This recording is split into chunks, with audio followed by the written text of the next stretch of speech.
Bonjour à toi et bienvenue sur cette nouvelle vidéo intitulée « Fais toujours de ton mieux ». Fais toujours de ton mieux. Donc, si tu veux faire toujours de ton mieux, c'est tout de suite. Tu dois t'abonner, tu dois activer la cloche des notifications. Et à la fin de cette vidéo, si cette vidéo t'a plu, je t'invite à lâcher ton meilleur pouce bleu et tu auras fait de ton mieux à l'instant même.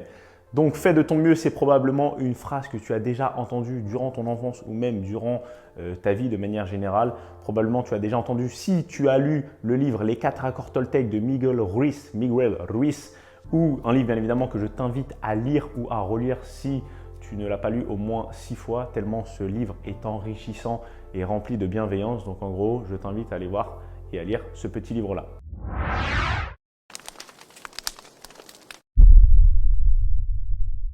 Alors sur les 4 accords Toltec, j'ai choisi de te faire cette vidéo sur cet accord-là, donc fais toujours de ton mieux car pour moi c'est extrêmement important de faire toujours de son mieux. Je fais partie des gens qui ont l'impression que ce n'est jamais assez. Du coup, je me suis intéressé sur le fait de est-ce que vouloir toujours faire mieux, c'est mieux ou pas. Donc c'est ce que je vais tenter de répondre aujourd'hui sur cette vidéo-là. Donc avant de savoir s'il est important de toujours vouloir faire mieux, il va falloir définir qu'est-ce que son mieux tout simplement. Est-ce que son mieux est différent? Est-ce que son mieux est toujours le même? Est-ce que mon mieux est le même mieux que quelqu'un d'autre ou autre? Donc le plus important maintenant, c'est de définir qu'est-ce que son mieux. On pense malheureusement souvent que son mieux, c'est la perfection, c'est d'être irréprochable, c'est d'être parfait, c'est l'élégance, c'est la beauté, c'est en gros tout ce qu'on peut avoir de mieux. Et malheureusement, on se rend compte que parfois son mieux, c'est plus, ou parfois son mieux, c'est pas assez. D'ailleurs, il ne faut pas toujours faire plus, mais il ne faut pas toujours faire assez. Du coup, on va tenter de vraiment mettre un carré sur ce mieux-là. Mais d'ailleurs, est-ce qu'il est possible de faire mieux que son mieux? Parce qu'en fait, à partir du moment où on fait mieux que son mieux, du coup, ça devient notre mieux standardisé. Du coup, je te laisse méditer là-dessus. Je vais méditer aussi là-dessus après avoir fait cette vidéo. Mais je crois que du coup, il n'est pas possible de faire mieux que son mieux. Parce que du coup, sinon, ça deviendrait notre mieux. Bon, bref, tu as compris. Donc, en fait, le plus important, il faut comprendre que son mieux, en fait, fluctue. Donc, de personne en personne, ça naturellement. Mais au sein même de la personne, fluctue du jour où on veut faire de son mieux. C'est-à-dire qu'il fluctue de jour en jour, d'heure en heure, et je dirais même de seconde en seconde. C'est-à-dire que le mieux n'est absolument pas du tout le même en différents des cours de notre vie, des cours de notre journée, des cours même au cours de notre heure et au cours de l'instant où je te parle. C'est-à-dire qu'à l'instant, j'essaie de faire de mon mieux et peut-être que 5 minutes après cette vidéo, mon mieux sera forcément un peu moins bien parce que j'aurai perdu en énergie, parce que ça m'aura coûté de faire ça. Donc en gros, on va tenter vraiment de comprendre où est-ce qu'il faut situer son mieux. Par exemple, je vais te prendre un exemple concret. Si tu es pratiquant de musculation, tu vas, je pense, comprendre rapidement ce petit exemple. Admettons que tu t'es entraîné pendant des mois et que tu arrives aujourd'hui à passer une barre de 100 kg, pour prendre un chiffre rond, 100 kg à l'exercice de squat. Tu t'attendais à ce que je parle du développé couché, hein? Non. Donc, je vais parler du squat. Donc, le squat, c'est le mouvement. On a une barre sur le dos, on fléchit les jambes et on pousse sur les cuisses. D'accord? Donc, ça, c'est le mouvement de squat. Donc, admettons que tu as mis des mois et la barre des 100 kg est maintenant une barre un peu psychologique, se dire, waouh, ça y est, je passe 100 kg au squat. Tu as fait de ton mieux, tu t'es donné à fond. Maintenant, la semaine suivante, tu refais exactement le même protocole d'échauffement. Tu t'échauffes pareil et tu te dis, bon, je veux repasser cette barre des 100 kg. Mais tu vois où je veux en venir. Malheureusement, la semaine d'après, tu passes que 90 kg. Et là, forcément, ce que tu vas faire, c'est que tu vas te saboter. Tu vas te dire, j'ai pas fait de mon mieux. Pourquoi j'ai régressé de 10 kg en une semaine? C'est pas possible. Qu'est-ce que j'ai fait? Qu'est-ce qui n'a pas été? En fait, tu vas essayer de chercher simplement une raison du pourquoi, du comment. Et simplement, la raison, elle est là. C'est que ton mieux de cette semaine n'est pas le même que ton mieux de la semaine dernière. C'est-à-dire qu'il y a deux possibilités. C'est soit la semaine dernière, tu étais pris d'une énergie, d'une force qui était inhabituelle et ce qui a fait que tu as pu passer ta barre des 100 kg, ou soit en réalité ta barre des 100 kg est maintenant officielle et tu as la force pour passer les 100 kg régulièrement de manière générale. Sauf qu'aujourd'hui où tu fais ta séance, tu as seulement 90 kg, tu as l'énergie pour faire seulement 90 kg. Donc c'est juste qu'en fait, soit la semaine dernière ton mieux était au top, soit cette semaine-là ton mieux est en dessous la moyenne est ce que tu as normé, d'accord? Mais c'est tout à fait OK. Et ça, forcément, on parle dans le sport parce que c'est quelque chose où on peut monitorer assez facilement, on a une charge, etc.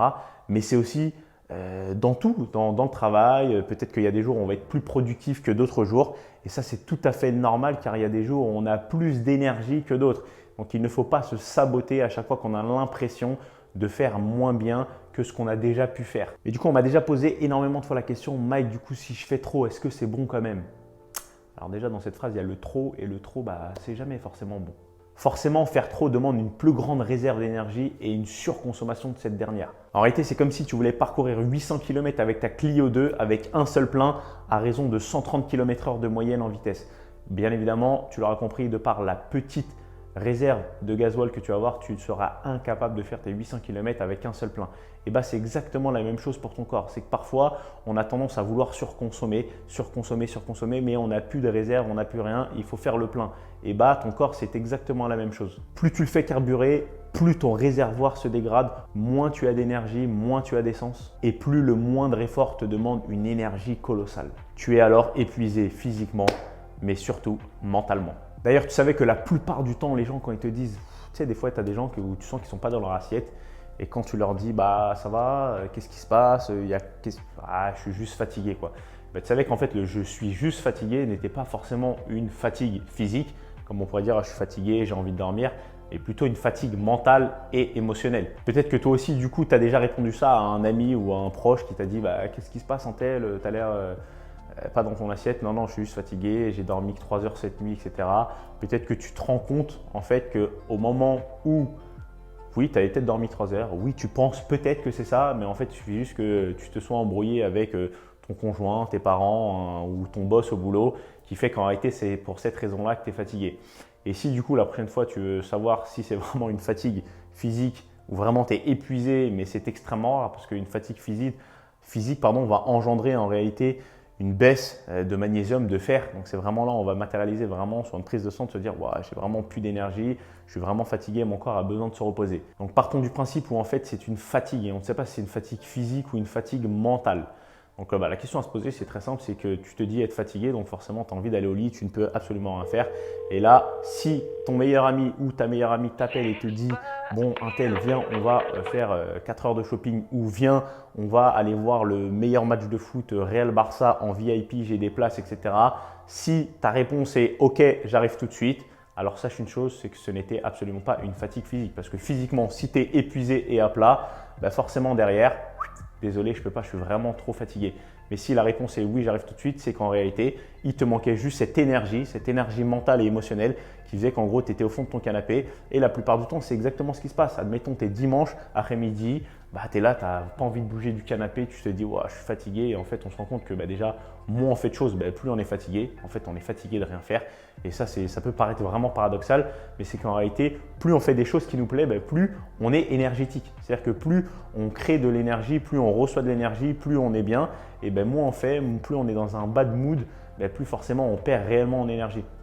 Donc et pose-toi la question, parce que peut-être que ça n'arrivera jamais qu'à ce moment-là où tu es fatigué, ton ou ta meilleure amie t'appelle, pose-toi au moins la question, c'est est-ce que là, si quelqu'un m'appelle, ou qu'est-ce qui pourrait faire qu'aujourd'hui je sorte mes fesses du canapé pour aller faire autre chose? Qu'est-ce qui pourrait faire que je passe de l'état où waouh, je sais, je suis vraiment fatigué à non, en fait, c'était un leurre, je suis vraiment pas fatigué, je pète la forme et j'y vais. Et si tu arrives à répondre à cette question-là, c'est que tu partiras du principe où en gros, ta fatigue était une fatigue mentale, une fatigue émotionnelle, énergétique et tu te rendras compte que 98% des cas, c'est le cas, c'était une fatigue mentale, émotionnelle et absolument pas physique. En gros, cette petite parenthèse est terminée. En tout cas, tu l'auras compris que faire mieux que ton mieux, ça n'est pas mieux. Donc, à chaque fois, on veut toujours faire mieux, mais ce n'est pas forcément mieux de vouloir faire mieux que son mieux, quoi.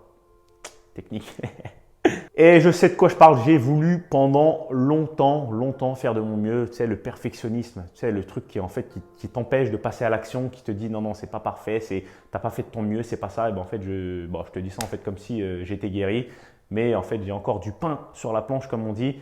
J'essaye de jour en jour de passer à l'action, c'est-à-dire qu'à chaque fois, pendant longtemps, je me suis dit non, mais il faut que tu achètes une nouvelle caméra. D'ailleurs, si tu me suis sur les réseaux sociaux, j'ai acheté l'iPhone 13 Pro exactement pour faire des vidéos là, d'accord? Parce que je pensais qu'en fait, je ne pouvais pas faire de vidéos sans iPhone 13 Pro. Et une fois que j'ai acheté l'iPhone 13 Pro, je me suis dit merde, j'ai pas suffisamment d'éclairage, ça va pas donner bien le rendu. J'ai acheté un micro, j'ai acheté une lampe à 400 €. En fait, je repoussais l'échéance. Je me faisais croire qu'en réalité, j'avais pas le mieux qu'il fallait pour faire des vidéos de fou.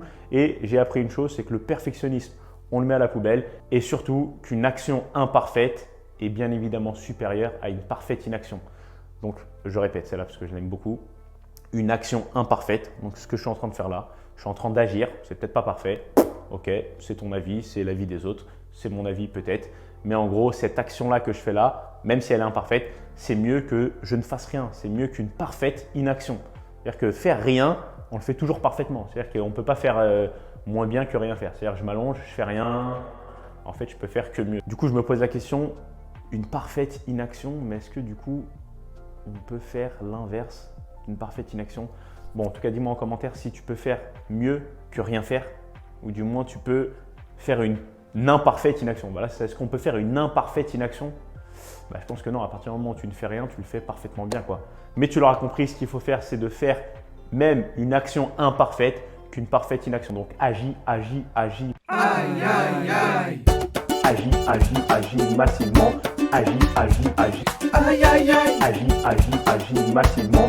Agis, agis, agis. Aïe, aïe, aïe. Même si tu n'es pas parfait, on s'en fout. Donc même si ce n'est pas de ton mieux, du mieux qu'on puisse, on n'en a rien à faire. Le temps que tu fais, le temps que tu agis, à partir du moment où tu agis et que tu fais de ton mieux à l'instant avec le matériel que tu as et avec l'énergie dont tu disposes à cet instant-là, agis et fais de ton mieux, c'est le plus important. Bon, du coup, on a vu que faire mieux que son mieux, c'est pas forcément mieux, mais là où tu pourrais me poser la question, du coup, c'est est-ce que faire moins que son mieux, du coup, c'est bien.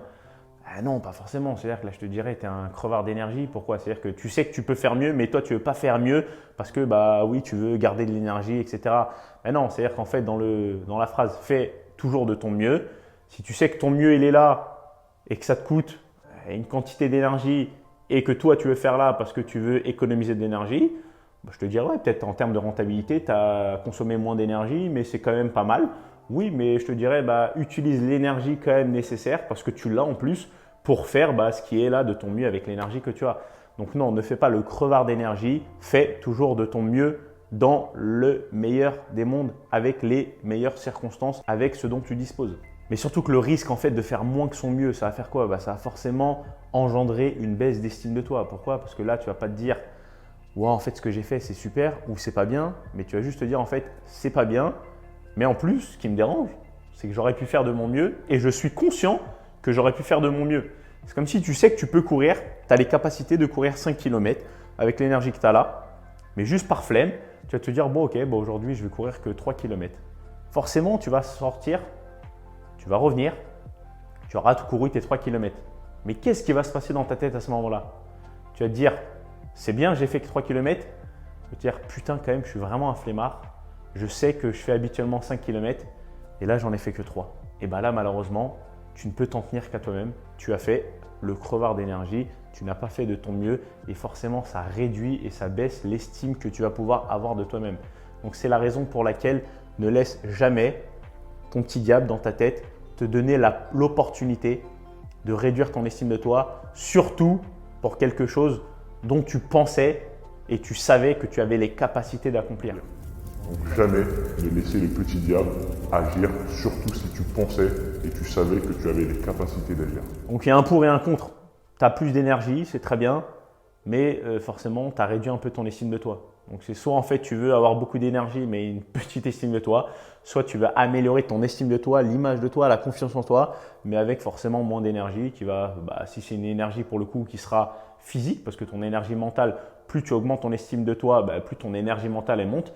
Mais admettons, pour reprendre l'exemple de la course à pied, 5 km, forcément, ça va te demander plus d'énergie physique que 3 km, mais forcément, tu auras juste à dormir mieux la nuit pour récupérer ce petit manque d'énergie que tu n'as pas eu.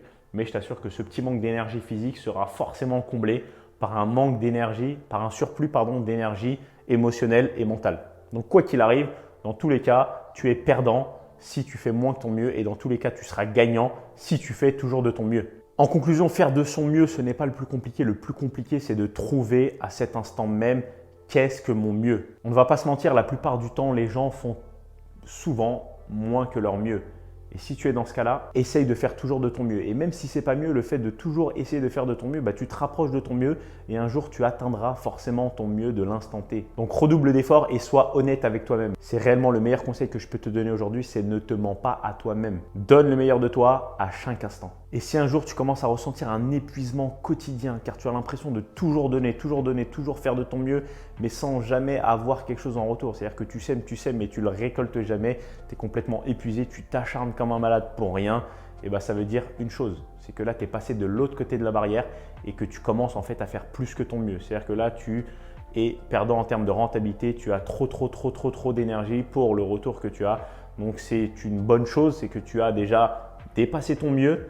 Enfin, c'est que tu as déjà atteint ton mieux et là où ça devient un peu négatif, c'est que du coup, tu as dépassé ton mieux. Donc, réduis un petit peu. C'est là où on est après. C'est là où après on se rend compte qu'on peut commencer à rentrer en dépression, en burn-out, quand on a l'impression d'avoir cette pression de faire toujours de son mieux, de devoir toujours faire de son mieux et qu'on fait toujours de son mieux et qu'on a l'impression du coup de se donner réellement les moyens et qu'on fait mieux que ce qu'on peut nous demander de faire et que derrière en retour on n'a pas de récompense, de gratification, de reconnaissance. Donc là c'est une chose, c'est que tu as fait plus que ton mieux, donc redescends un petit peu. En tout cas, si tu dois retenir quelque chose de cette vidéo, c'est fais toujours de ton mieux. Et si tu es arrivé jusqu'ici, un grand merci. Et surtout, fais de ton mieux, lâche ton meilleur pouce bleu à cet instant-là. Je pense que tu as encore un petit peu d'énergie pour appuyer sur le like, à t'abonner, activer la petite cloche de notification. Et moi, je te dis à bientôt sur une prochaine vidéo encore plus fort, encore plus grand, encore plus confiant. Stay focus. Ciao.